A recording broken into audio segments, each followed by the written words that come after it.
The Salvation Army of Australia released a survey which suggests that millions of children are at risk of neglect and improper care as a result of alcohol abuse in their homes.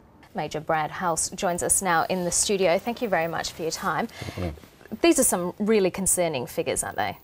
They are very concerning to us, and we think they should be concerning to the vast majority of Australians. How deeply held are your fears on the impact alcohol is having in the families subject to this survey? The misuse and the abuse of alcohol we are very concerned about, particularly because we have an insight into families in disruption or chaos sometimes, because they come to us for assistance on a number of fronts. And in one regard, this is not surprising to us because we hear these anecdotal stories and first-person accounts of the problems of alcohol abuse and how it impacts families and particularly children. And that's the point that certainly was deeply worrying to me, and it would be to a lot of people reading the survey, the fact that lots of children, there are other people looking into these families and having grave fears about children being neglected as a result of mum and dad abusing alcohol. Yes, it's an interesting survey in as much as we're asking not just about their own family situation, but do you know of other families? And yeah, more than 1 in 5 said we think we do know of families where children are not being cared for, and that can mean a lot of different things. It can mean they don't get breakfast in the morning, they don't get help with schoolwork and things like that, but it can also mean a lot of very dark worse things. The Salvation Army operates substance abuse rehabilitation programs throughout the world. If you or someone you know is struggling with addiction, please contact your local Salvation Army.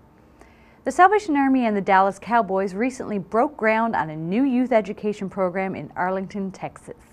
The legacy of the Super Bowl at Cowboy Stadium in 2010 was officially realized today. With a $1 million donation from the NFL and 3 years worth of work by the Cowboys, the Salvation Army, and Arlington, the outlook for at-risk youth in North Texas is looking brighter. Our Arlington reporter Mola Lengi has the story.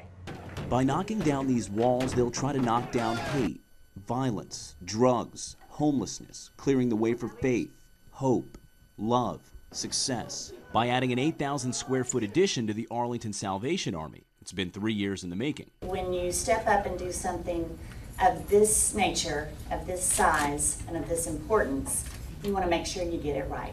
What they're doing is offering kids after-school programs, tutoring and life skills, opportunities for kids to play sports, take dance, music, and art lessons, even offering adult education programs. I think every person in life has had someone have a helping hand within their life. And for us, and my family, and my brothers, for me, it began at the Salvation Army, where I began playing organized football for the first time ever. Today, Emmett Smith is the chairman of the North Texas Youth Education Town that'll be housed right here at the Salvation Army in Arlington, where they plan to tackle some major challenges. The Youth Education Town is just one of the many ways the Salvation Army and the Dallas Cowboys partner to serve at-risk youth and adults.